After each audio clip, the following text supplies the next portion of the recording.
Hello, we are Prophets of Rage. My name is Tom Morello. I'm the guitarist in that band. I am Be Real, the herbal one. Timmy C, bass player. DJ Lord, turntablist. Chuck D, microphone number 2. Brad Wilk sends his regards. First of all, it is an amazing honor to have you guys here in the hardDrive studios and the Alice Cooper studios. The album is just on the cusp. It's coming out next week. We're all very excited to have it out there and have everybody listen to it. Tell us a little bit about, making this project happen. I want to know, who was the first person to call who to get this rolling? Well, first of all, for your viewers and listeners who may not know, Prophets of Rage is a rock and roll band that employs some hip-hop and punk rock as well. It's made up of 3 members from Rage Against the Machine, myself, Timmy, and Brad, 2 members of Public Enemy, Chuck D and DJ Lord, and the mean, green machine, Be Real, of the mighty Cypress Hill. Just so you know, those are the pedigrees, but we are a band called Prophets of Rage, and it was during last year's, the 2016 election cycle and all the political chaos that was going on that we felt we couldn't just sit on the sidelines. And while it was claimed that one candidate or another raged against the machine, we thought that we had to take that moniker back and start both honoring the catalogs of Rageifying the catalogs of Cypress Hill and Public Enemy, but then writing our own music, coming up with our own statement for 2017, both musically and politically. Prophets of Rage is here. And for us, this is just the beginning. We're one of probably the only band in history who, as a band, has played in front of 2.5 million people before putting out our first record. So we have that arrow in our quiver, and record September 15th. We're excited about it. I want to go back to that the show in Cleveland at the RNC in 2016 and tell me a little bit about, the expectations of playing that show. Did you already know at that point that how far this was going to go?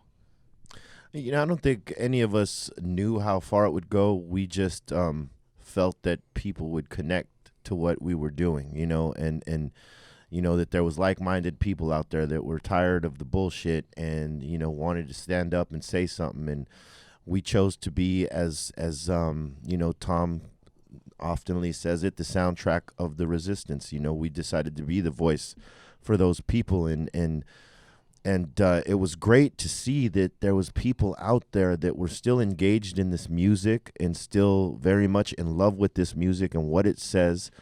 And the new fans that came along that this music has been handed down to throughout the generations, that feel like there is a missing component in life right now, and talking about the things going on. So, to see the turnout that we had at those initial shows and the people that were motivated to, 1, hear the message, and 2, to rock out to the music, we were thrilled, man, to see that. I mean, we knew that, people had missed a lot of the Rage Against the Machine music for quite some time.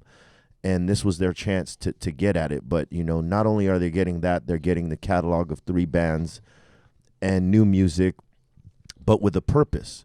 There was a purpose in all this, and our purpose and passion came together and made our chemistry just enormous. And it went from doing those live shows to making an album, so that we weren't just considered a tribute band. Because I think a lot of people in the beginning were trying to call us that because, we're just keying in on the Rage songs, but we're keying on all our catalogs, and we realized that we were more than that. And I think we all knew that going in, but just the chemistry is what guided us and what got us here. And here we are with a banging album coming with a lot of substance, which was missing. And we are glad to be the people injecting this knowledge and awareness and inspiration to people.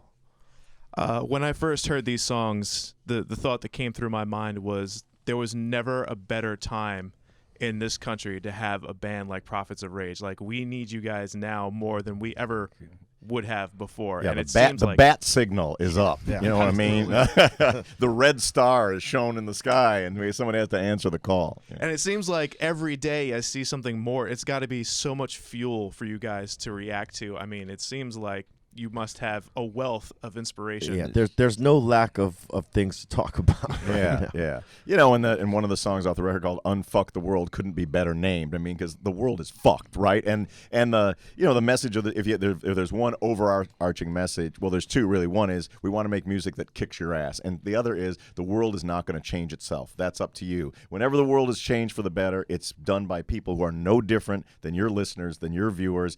They have no different or greater skill set than what you have. It's people standing up for their rights in their place and time. Beautiful. So to follow up on that, I know in some of the press you guys have used phrases like music is a tool and as a weapon. And you did a great video for Radicalize. I love the wordplay there. But is there a call to action? I mean, first of all, I think on the record there's so many issues addressed, homelessness. And in the world there are so many issues that it's, do people know where to focus, and where do you want them to focus? Well, music can do two things. One, it reflects the times, and it can aim to change the times. If you look at the videos that we've made, we've actually used a lot of footage of people who are currently in the streets fighting back. Like we hope to be a soundtrack for a resistance that already exists.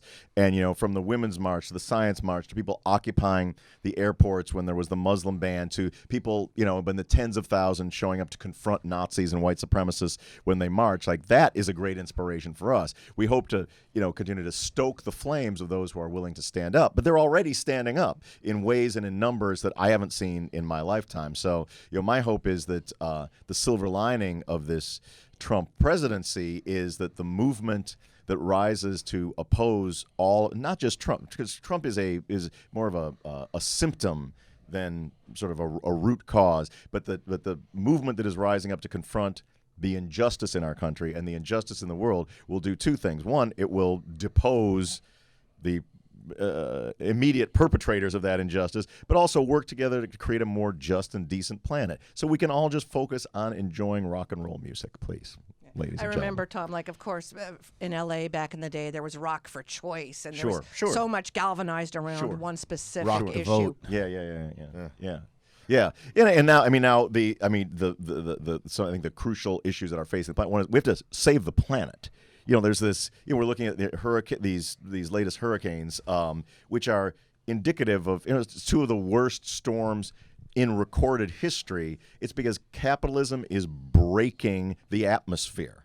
There's this sociopath quality to corporations where profit is so important they're willing to destroy the planet and billions of people on it to make more money. I mean, it's insane. But that has its own internal logic that will not be stopped unless we stop it. We have to take the coal and the oil from them before they destroy the planet. I want to address a couple questions for Chuck D and Be Real. You guys are legends in your own right. You come from amazing musical legacies. But what is it like having a chance to work with each other on a project? Because I don't think you guys have been able to collaborate before this, have you?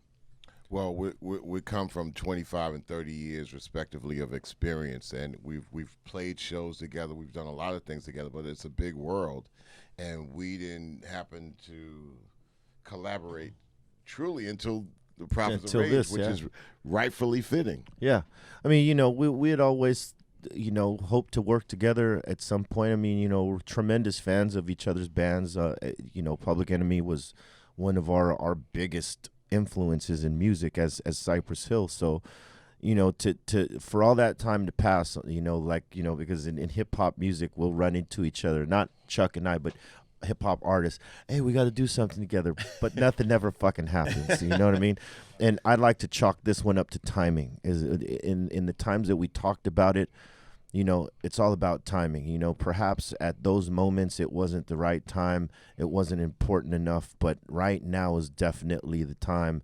And with everything going on, I think Chuck and I, this was a perfect platform for us to land on, to work together. Because I'm not only working with my idol, but I'm working with three of my favorite musicians of all time, and that's no bullshit. My three favorite bands that I would have on repeat all the time was Led Zeppelin, Black Sabbath, and when Rage Against the Machine came out. it was those three.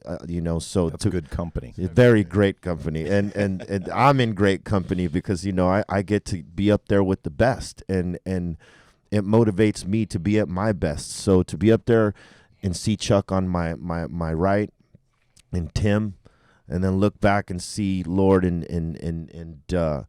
Brad, and then look over to my left and see the Commandant fucking rocking out. I mean, there's no other feeling like this. So it motivates me to be better, and I couldn't be in a more blessed position. That's how I feel. I add to that he's the most incredible pre and post show DJ. We missed him last night on this 55-hour trip from Boston to New York, but sorry guys, 5 hour and 99 sorry minute guys. drive. I usually am the soundtrack for the trips. Yeah, it's what people may not know, and one of the reasons why I think the Prophets of Rage chemistry works as well as it does is because with both Chuck, Lord, and B, who are known for their excellence in the world of hip hop, they all have some of their roots are in hard rock music. Chuck D, when he was thinking about the Public Enemy stage shows, which stood in stark contrast from all other hip-hop shows, he was inspired by the Iron Maiden stage shows in that. Be Real, who is our DJ when we're driving around, has a insanely kind of deep and rich knowledge and love of classic rock and hard rock and extreme metal that it's too metal for me. I can't stand it. It's like it's so metal. And DJ Lord, he's like the only guy in the band that knows by heart all of the songs of all three of our bands. So he could step in for any of us. So so it's not surprising. Like I think when some bands fail when they're trying to meld kind of a rock and rap union, it's because they're Frankensteining elements together. Ours is a very organic one where our roots in hip hop I think are real, and their roots in hard rock and punk are real. I like to also add that there's only two type of vocals. Either you're going to be rapping it or you're going to be singing it, and rap wise, you have to really train and rehearse hard.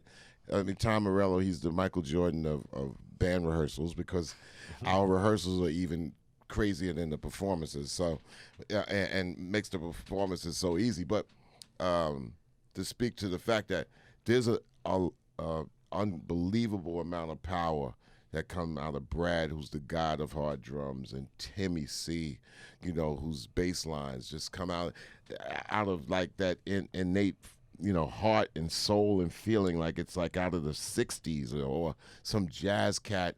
And then Tom Morello has rethought, has redefined, what the guitar could do. And then they come out with force. And then that force, you got to really seriously not be enveloped. And so you have to develop a vocal style or have a vocal style that pushes it, with that, and not get swallowed up by it. And not any MCs could come and do it. You have to come to the table with some experience, some know-how. You can't get shook by looking at audiences. Like, you can't get overwhelmed by the awe of it all. And you got to take it on. You got to tackle it because the power of Tim, Brad, Tom is like a fucking bear. You must embrace the power. Yeah. You must embrace the bear. And I know that's probably a different station, but You just did a promo for someone. Be the bear. Embrace the bear. Well, let me ask, as Tom said, you guys bring so much amazing history to this. In most bands starting out, there's a de facto leader. It's, you're finding your way. But you guys, you're all celebrities, dare I say, in your own right. And I would imagine there's, of course, egos. How does that come into play? And also lyrically, how did that come about? The lyrics are so important with you guys. Some songs you can tell are yours, Be Real, perhaps, I might guess. And legalize me. Yeah, how does the band work internally and History, if you just look at the paper and let the paper just speak on its own, also brings a back cover. So you want to just forget the back cover. We're going to just deal with how to create present and then future out of it and use the history as some sort of ink. But yeah, I mean, and it's all very easy. I mean, when we came together in the first place, to do the shows, we put our egos at the door and just trusted in one another that, you know, we could play our parts, but play this whole thing together.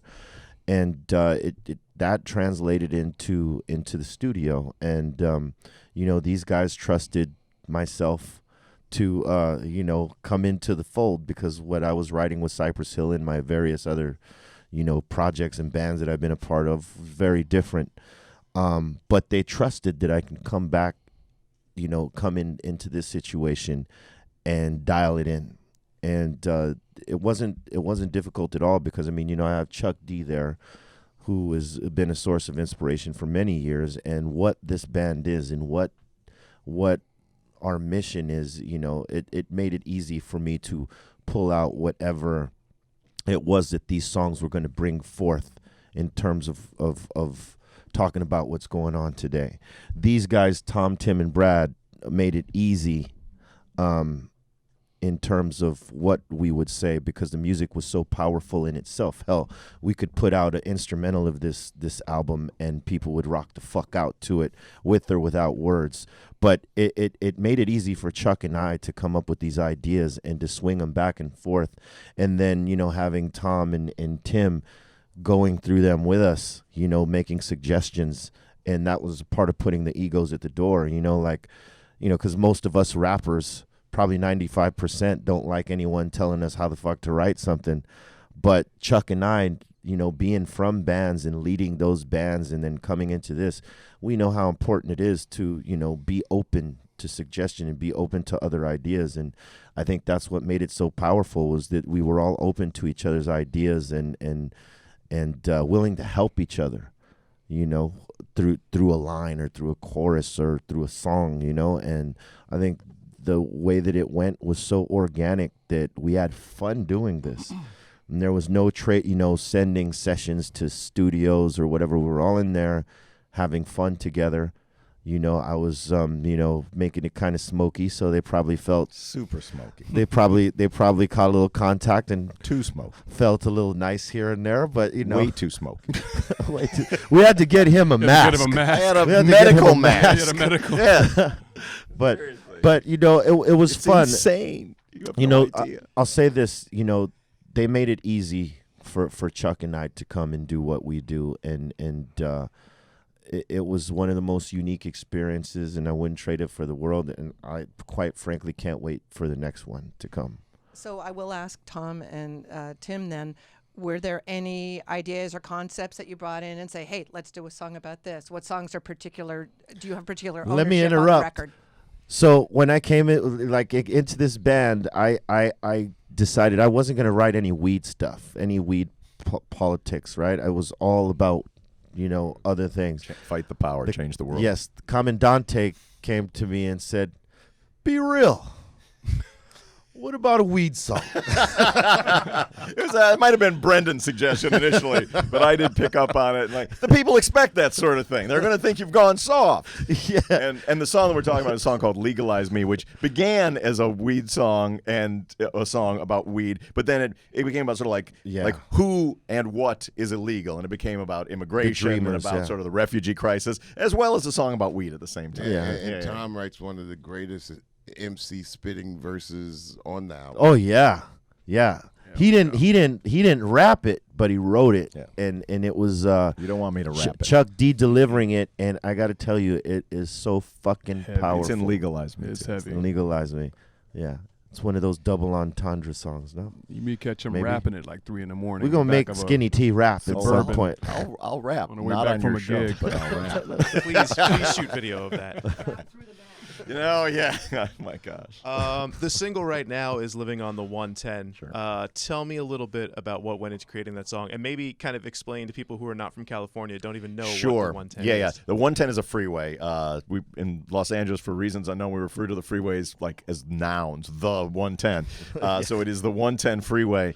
and there's a huge homeless population that lives beneath it and around it. So in Los Angeles, a city of this opulent wealth on the one hand and this abject poverty, on the other hand, you have Rolls Royces and Lamborghinis and Bentleys literally driving on top of people who are living without homes or eating out of dumpsters. So it's a perfect analogy for the grotesque economic inequality that plagues our country and the planet. That's sort of thematically where the song began. These guys wrote great lyrics to it.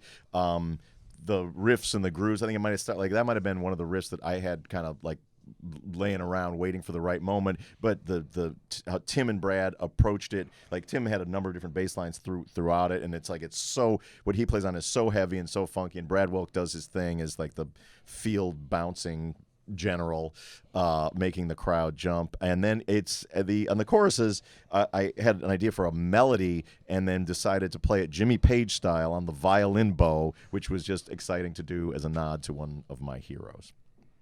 Fantastic, thank you. I want to ask about a couple more songs. Especially Roxy told me to ask about the song "Smash It" because she says that's her favorite on the album, and she wants that to be the next single. So the first one, that was the first jam that we wrote, and we kind of had that percolating even when we were doing the tour in 2016. Some of those riffs came together, and that was like the beginning where we sort of like put our toe in the water and said, okay, we know that we can play Rage songs and Cypress songs and PE songs effectively. Can we be our own band? Can we really like stand on our own 2 feet as a creative unit? And we sort of tied a couple of those riffs together, and it just sounded huge in the room. I mean, it just sounded so huge in the room. And then Chuck had the kind of the clever smash it, as sort of one word, and that was really the genesis of our songwriting as a band. It's a clean way of cursing. Smash shit. Smash shit. Yeah, I think Lloyd had also talked about it even earlier before this interview, how he remembered the beginning stages of when you were playing everything acoustically. Yeah. And then that's how it just all unthreaded from that. That's how we knew it was real. Yeah, we would do a lot of practicing, like in my studio, with just acoustic guitars and like an unplugged-in bass, and sort of just to try to figure out, who's going to do what and what made sense. And Yeah, it comes out. The end result is as loud and powerful as it ever can be, but the treat is going back and remembering how small it all was. Yeah. It was It's really like a seed. Yeah, in the figuring out. The seed we planted is now sprouted. And I've always, this is something that music, but it's something that I've never stopped marveling at, is that an idea, like this, there's a lot of elements to being in a band. There's, there's interviews that you do, and there's practice to remember the songs. There's craftsmanship in writing a song, but the best part for me is like the initial inspiration creatively, and whether when an idea comes up in rehearsal or it comes up in your bedroom when you're coming up with it, and it's those ideas that start so tiny and then you see how they manifest themselves later. I remember like one of the riffs for "Killing in the Name" I came up with I was given a Hollywood guy a guitar lesson, and I was teaching him how to do drop D tuning and played.